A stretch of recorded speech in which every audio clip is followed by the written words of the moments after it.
এই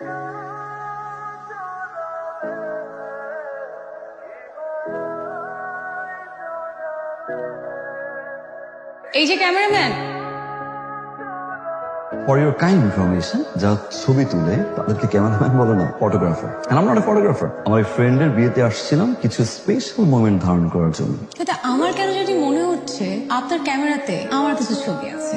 Sure. আসলে বিয়ে বাড়িতে তো অনেক মানুষ, অনেক মানুষের ভিড়ে একটা দুটো ছবি হয়তো আপনার থাকতে আচ্ছা একটু দেখি, সমস্যা কি? কারো পারমিশন ছাড়া ছবি তোলা প্রাইভেসি ভায়োলেন্স। ওকে, ডিলিট করে দেন। এত সুন্দর করে কপালে টিপ পড়লেন, কষ্ট করে চোখে আবার লেন্সও পড়লেন, দেখে মনে হচ্ছে পার্লার থেকে সেজে এসেছেন। একজন ফটোগ্রাফার যদি ছবি না তুলে খারাপ দেখান। আপনি কি আমার সাথে বাই এনি চান্স ফ্লার্ট করছেন? ফ্লার্ট আমি করি না, যা বলি ডিরেক্টলি করি। চাইলে আপনি ডিলিট করতে পারেন, okay, no problem, your call. Delete আপনি করবেন, অবশ্যই করবেন, কিন্তু তার আগে আমাকে ছবিগুলো পাঠিয়ে দিবেন। হোয়াটসঅ্যাপ পাঠাবেন? হোয়াটসঅ্যাপে দিতে হবে কেন? আমি একটু ইমেল আইডি দিয়ে দিচ্ছি, ইমেল আইডি পাঠিয়ে দিবেন। Sourav. Dipa, nice to meet you.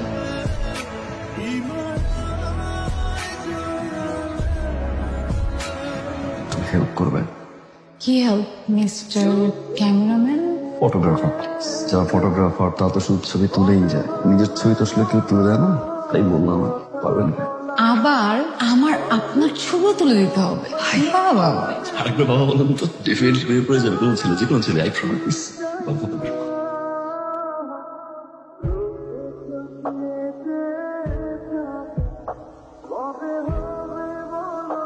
কি আবার মুড অফ মনে হচ্ছে? আমার বাবা আসলে একটু অসুস্থ। কি হয়েছে আঙ্কেল? বাবার আসলে যে বিজনেসটা ছিল, বাবা সেখানে অনেক টাকা ইনভেস্ট করে ফেলে। তারপর যখন লস হয়, আস্তে আস্তে বাবা মেন্টালি অ্যান্ড ফিজিক্যালি সিক হয়ে পড়ে। এখনো ওই অবস্থায় আছে। সুস্থ হয়ে যাবে বাবা, আই প্রমিস। দোয়া করে দেবেন। সৌরভ নামটা অনেক সুন্দর। সৌরভ নামের অর্থ হচ্ছে ঘাম, সুন্দর ঘাম। দীপা নামটাও কিন্তু খারাপ না। দীপা নামের অর্থ হচ্ছে বন্ধুত্ব করা।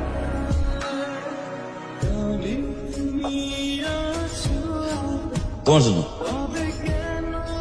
আমার জন্য? হ্যাঁ। কি ফুল এটা? কি ফুল? এটা কৃষ্ণচূড়া। কৃষ্ণচূড়া?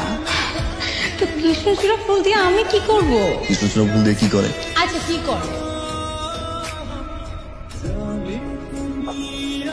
সবাই বলে ফুল নাকি গাছেই সুন্দর। আমার কি মনে হয় জানো, ফুল সুন্দর তোমার চুলে।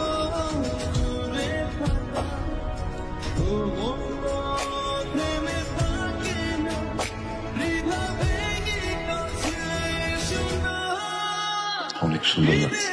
একটা মেয়ের সাজলে এত সুন্দর লাগে, জীবনে মনে হয় প্রথম দেখলাম। সাজার কারণ কি? মেয়েরা মাঝে মধ্যে অকারণেই সাজে, তাদের মায়াবতী হতে ভালো লাগে, তাই। তুমি কি মায়া হবে? শুধু আমার মায়া।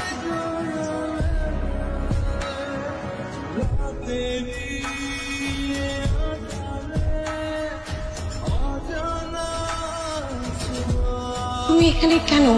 তুমি ফোন দিচ্ছ না, টেক্সট দিচ্ছ না, তুমি ঠিক আছে?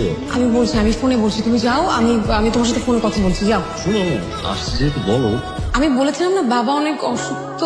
বাবা না হঠাৎ করে অসুস্থ হয়ে পড়ে, বাবাকে হসপিটালেও অ্যাডমিট করতে হয়।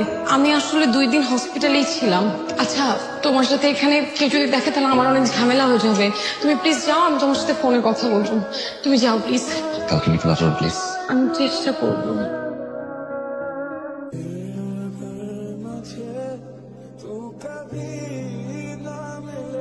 আরে বাহ, আজ আপনি আমার আগে। কোন ছেলে যখন কোনো মেয়ের জন্য অনেকক্ষণ ধরে অপেক্ষা করে, তার মানে ছেলেটা মেয়েটাকে ভালোবাসে। আর যখন কোনো মেয়ে কোনো ছেলের জন্য অপেক্ষা করে, তার মানে তো মেয়েটা ঠিকই ভালোবাসে। তবে ছেলেটা সেদিন আমি লাভ উইথ ইউ। সৌরভ, আমার কিছু কথা আছে। বলো। আমি তোমাকে বলেছিলাম না যে বাবার বিজনেসে অনেক লস হয়, অনেক ঋণ জমা হয়েছে। শিল্পা, আমি এই কথাগুলো জানি তো। না, আরো কিছু কথা আছে। সবকিছু দেখাশোনা করে বাবার বন্ধু আনিস আঙ্কেল। জানি তো। আরো কিছু কথা আছে, তোমার শুনতে হবে সৌরভ। বাবার চিকিৎসার জন্য যত টাকা লাগে সব টাকা আনিস আঙ্কেলেরই দেওয়া, সবসময়ই দেয়। এখন আনিস আঙ্কেল চাচ্ছে তার ছেলের সাথে আমাকে বিয়ে দিতে। বাবাও এতে রাজি। সৌরভ, এমন না যে আমার অমতে রাজি হয়েছে, সবকিছু চিন্তা করে বাবার কন্ডিশন দেখে আমি সৌরভ আমি বাবাকে না করতে পারিনি। সৌরভ আমি তোমাকে পছন্দ করি, কিন্তু আমার বিয়েটা করতে হবে। আমি সরি সৌরভ, পারলে আমাকে মাফ করে দিও। ভালো থেকো।